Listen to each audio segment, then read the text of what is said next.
Ready? Go. What's up, everybody? Welcome to the CLT Life. I'm your host, Jimmy G. And I'm Wals.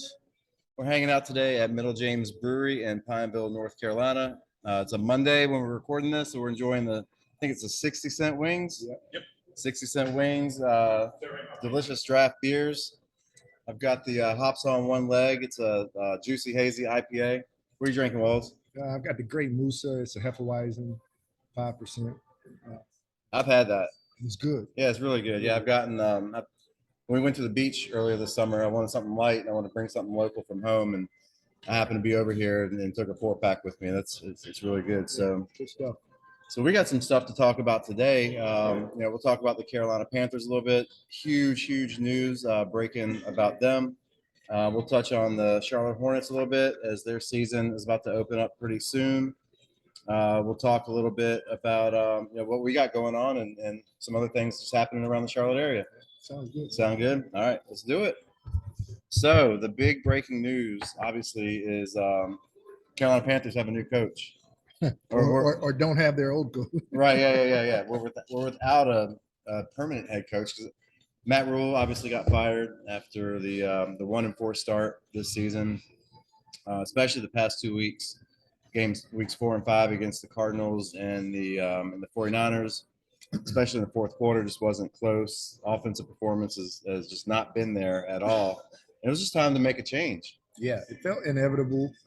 It was sort of we every week we'd say, how long is Tepper going to allow him to lose?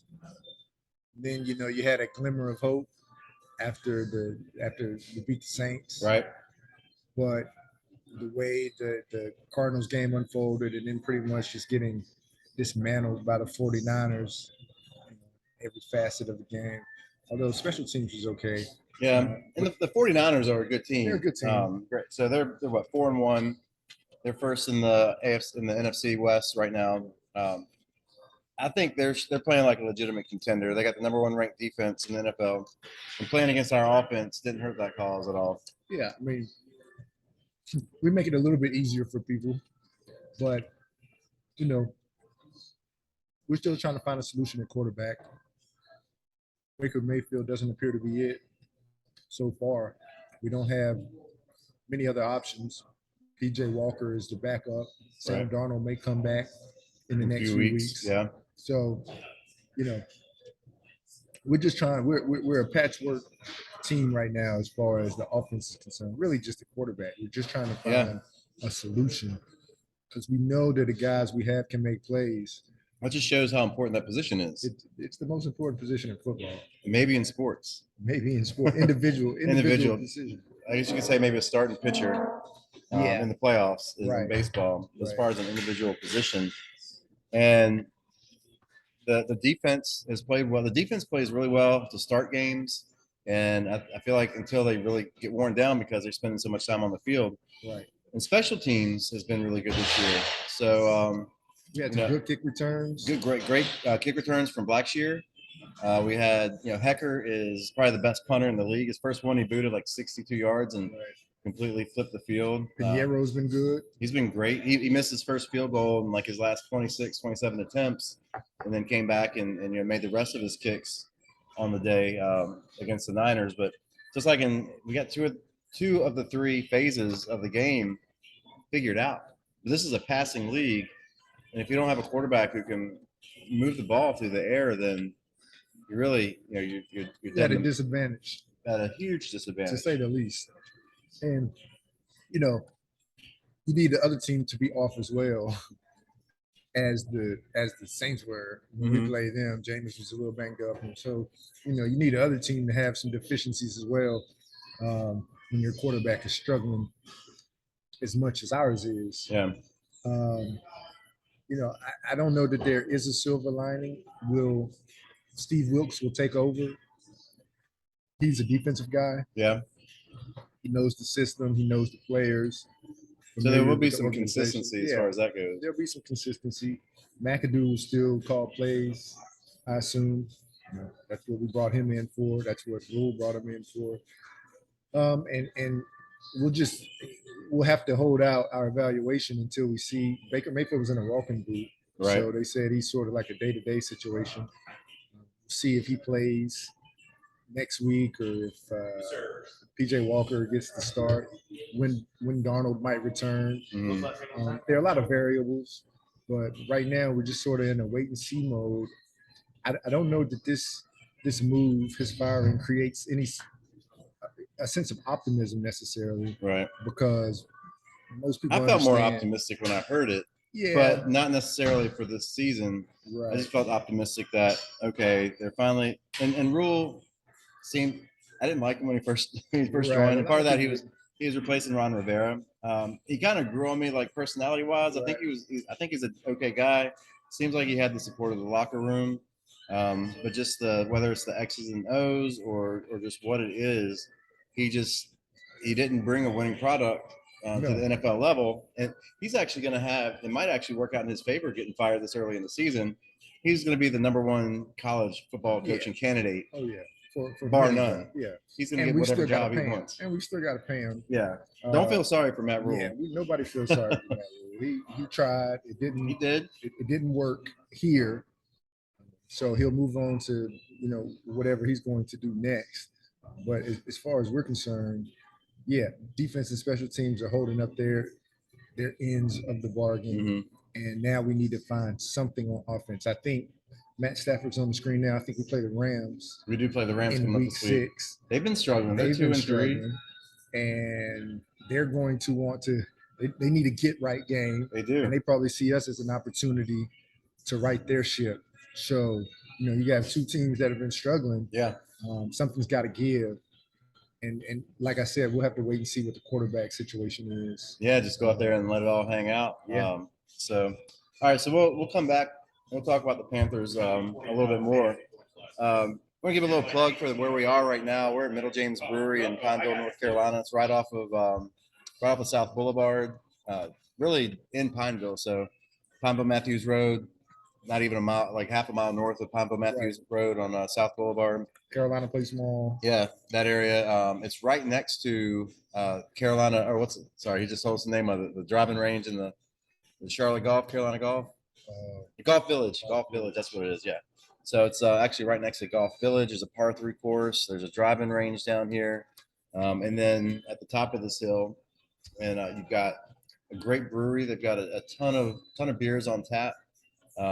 They can a lot of them. I'm looking right now at they've got like a canned pyramid over here. Yeah. And they've got at least a dozen different beers and sours and all kinds of different drinks they serve. And they got good food too.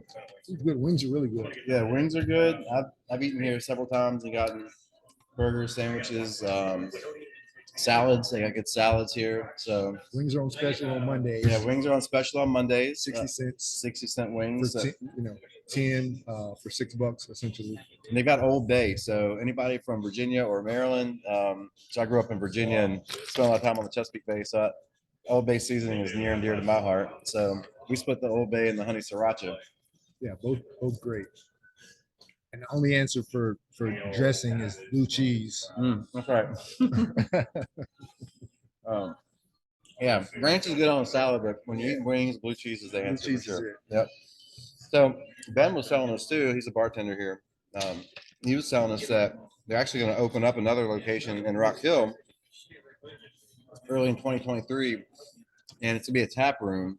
It's like basically the place. If you're familiar with Optimus Hall in Charlotte, which is basically like a cafeteria. It's a renovated mill that they've got all these vendors, all these different restaurants, and they basically have their booths where they serve. So it's gonna be kind of like that.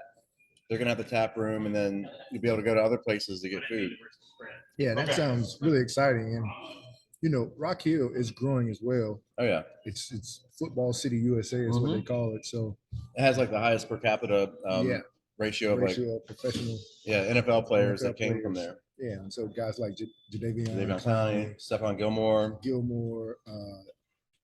Jonathan Joseph. Jonathan Joseph was there.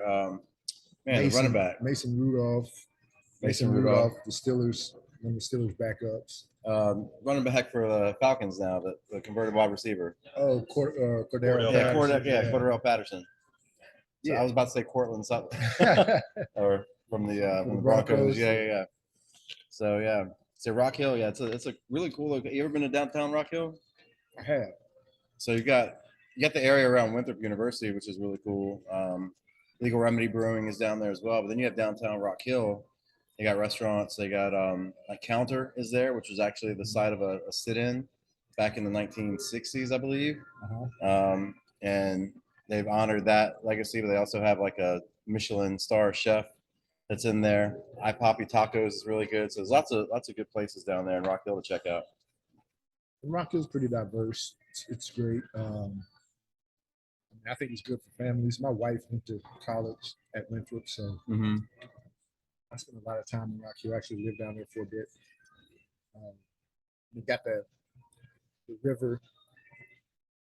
Oh, the Riverwalk. The Riverwalk now. Which is not in downtown, but that's technically in Rock Hill. That's a great place. They have a few restaurants and pump houses right there. Pump house. Legal Remedy had a location there, a second location, and they closed up. So I'm not sure what's going on there just yet. But there's a velodrome over there, so they have like the velodrome cycling. They have like major championships there for that. Rock Hill hosts the disc golf championship at Winthrop. But Riverwalk also just have amazing trails. You can go there and kayak. You can rent tubes. You can float down the river. Right. It's all kinds of stuff that a lot of people who live in Charlotte don't even really know about. Right. Rock Hill is it's almost a hidden gem. A hidden gem these days. Definitely on the come up. Great place to spend time, especially if you're in the Charlotte area. It's not a long drive. So yeah, I mean, we'll be excited to go check out the new Middle James location in the food hall. Ben wasn't quite sure of the name of the actual food hall,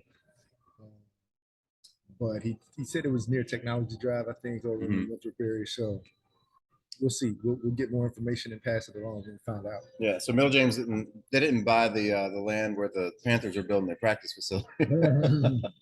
No, that is being, and that's a good discussion too, because the whole organization seems to be sort of in flux. Doesn't have an identity. We've got all these stop and starts, sort of player personnel, the quarterback position, the practice facility. Tepper's come in. He's put a lot of time and energy into the soccer team as well. Yeah. Which paid off. I went to a soccer game last week. Right. And it was wonderful.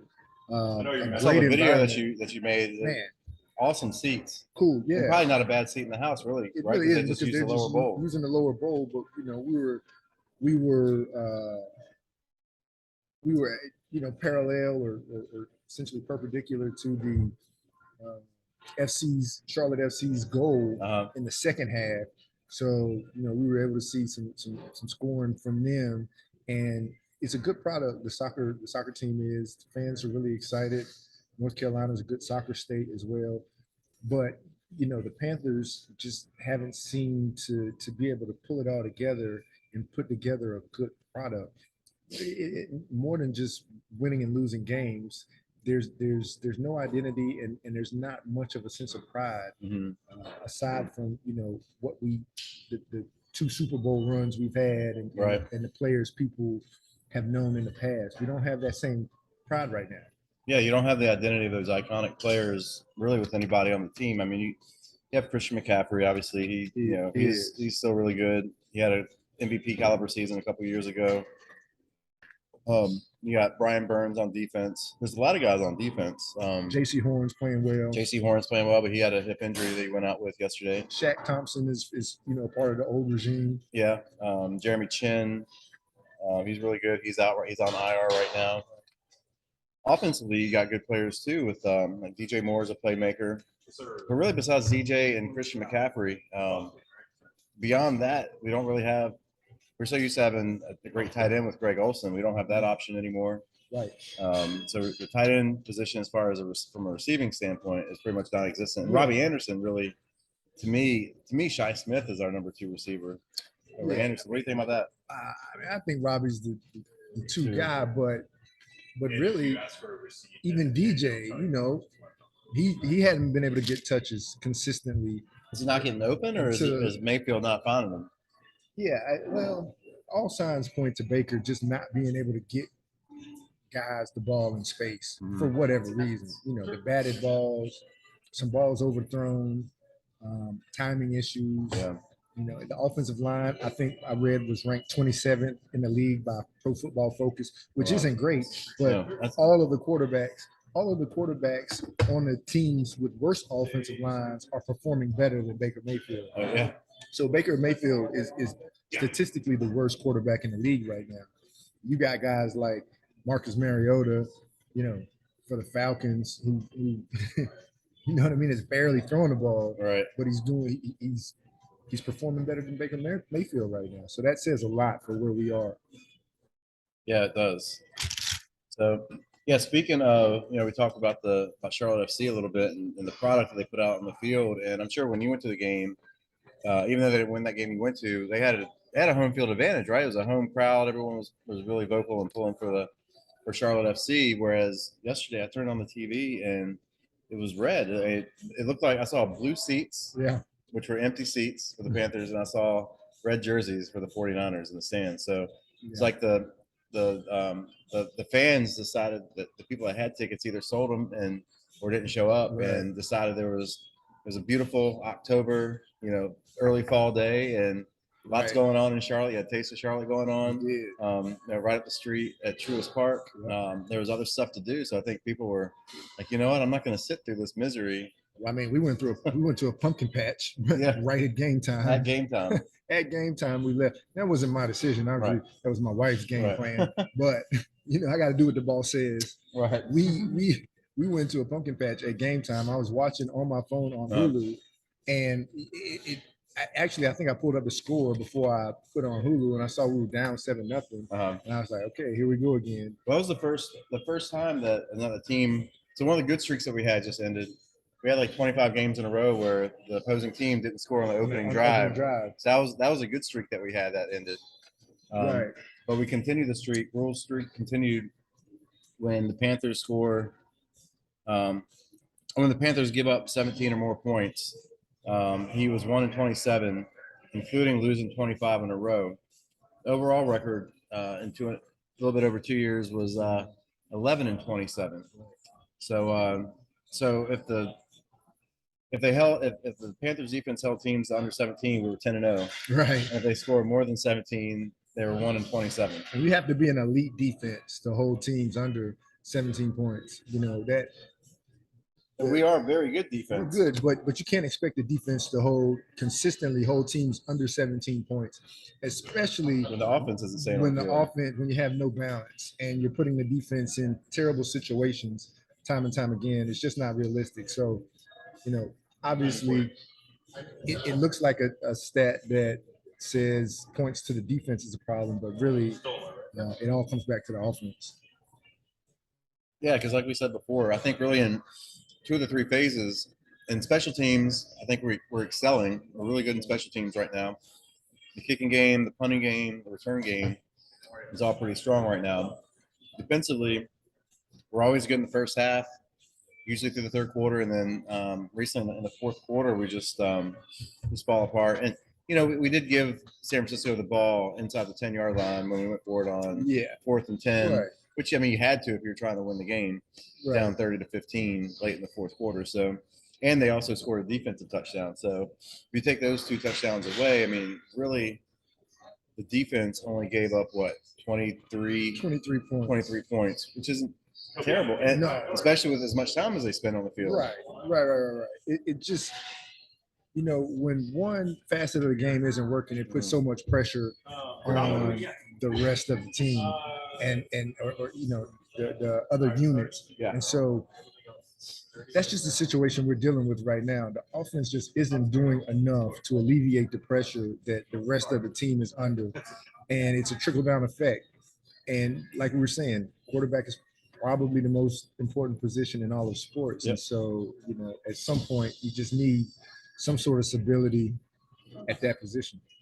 Yep, and maybe we'll get it next year if we draft top 1 or 2 picks. Well, Bryce Young, CJ Stroud, if either one of them is available to us. and I'm sure that'll be our, everybody knows we need a quarterback. You have to pick they have to pick a quarterback. Whoever the new coach is and the GM, whether Scott Fitter remains the GM, and he has to have, whoever the GM is has to have control over the roster. You can't give it to the coach like we did with Rhule. Yeah. Going all defense in the first draft, that felt okay for what the situation was, but since then, it was just the mishandling of quarterback situation all around. Letting Cam go, parting ways with Bridgewater, trading for Darnold, bringing Cam back, trading for Mayfield. It's almost comical. Because none of those things was a real solution. They all seem to be Band-Aids. Darnold was always going to be a project. Even going into his third year after the way his tenure in the Jets ended, he was always going to be a project, if not physically, mentally. Yeah. There were things that he was just going to have to work on to be a viable starter. And Mayfield sort of was in the same boat, coming from Cleveland. Confidence-wise, I'm sure he was he says he was ready to go, and he's a great leader. He's fired up. It's nothing wrong, but coming off a shoulder injury and bad season, and the team, you just have to perform. Yeah. At the end of the day, it's a performance league. It is. So, so you were telling me, we were talking off there. So you went to the pumpkin patch this weekend, but you also went to the Susan G. Komen walk. Yeah, the Race for the Cure, 2022. Breast cancer. It is October. It is October. So I'm wearing my pink shirt. Yeah, we're thinking in honor. Pink. Yeah, thinking pink. Yeah, in honor of Breast Cancer Awareness Month in October. And I actually lost my mom to breast cancer in 2011. So we've done the walk every year since 2011, except for the COVID years when they didn't have it.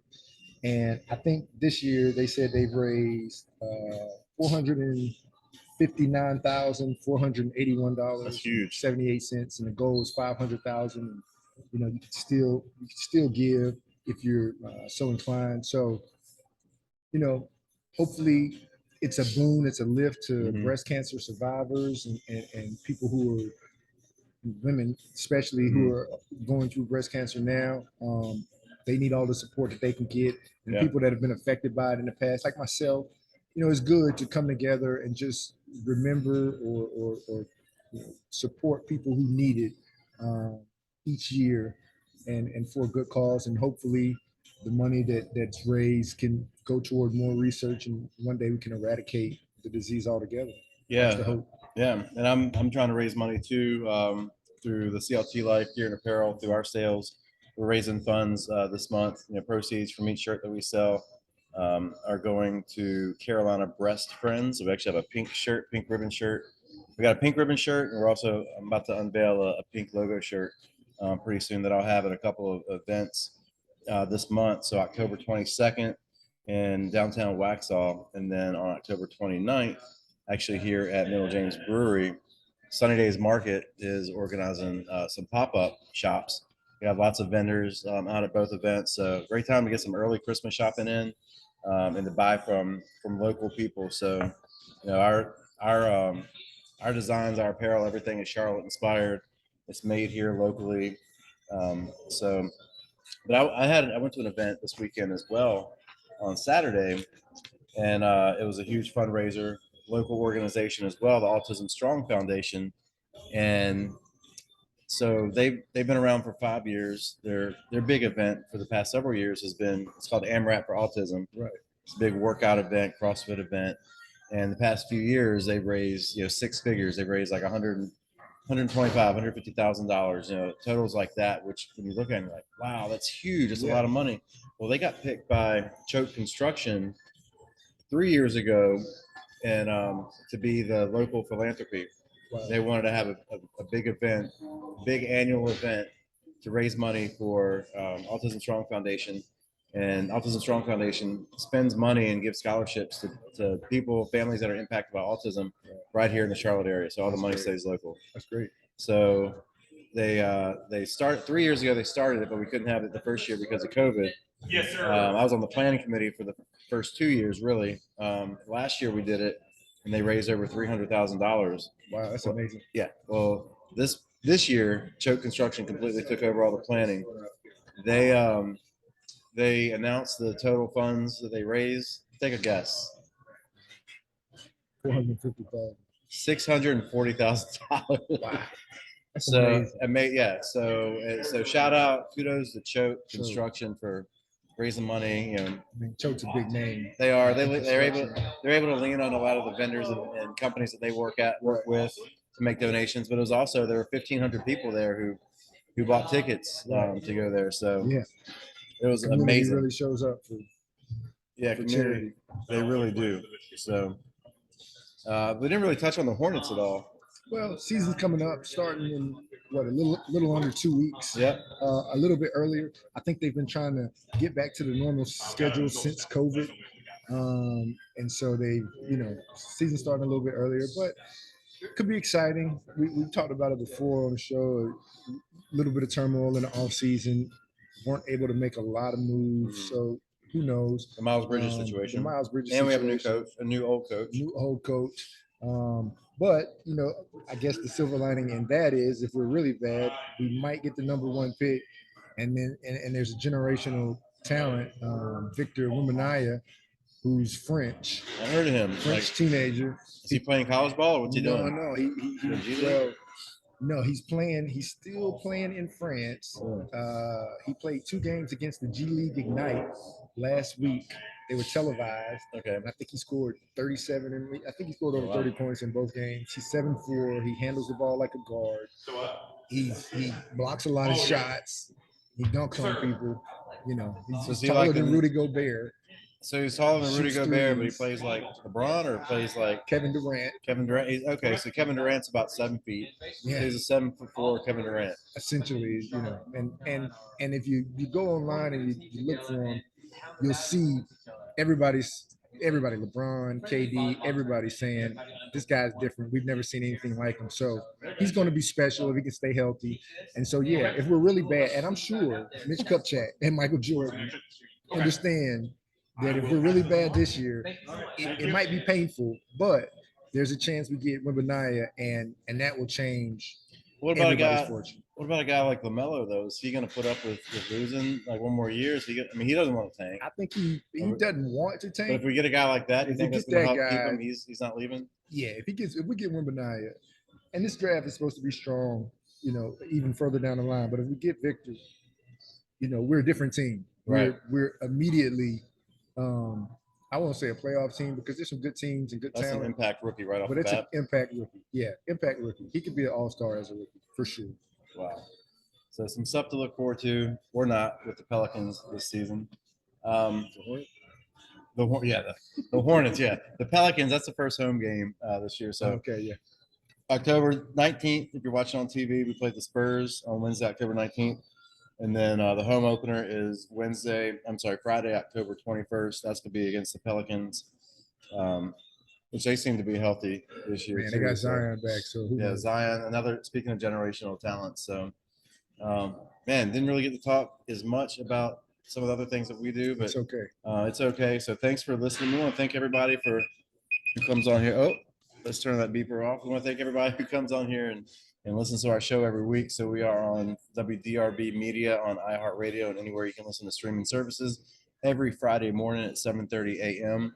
You can catch the replay at 8 on our YouTube channel, the CLT Life. So be sure to check that out. Be sure to check out. I still got to plug you. Check out Wals music. Life of Wals at Life of Wals on Instagram. Yeah, on Instagram. Amazing musician.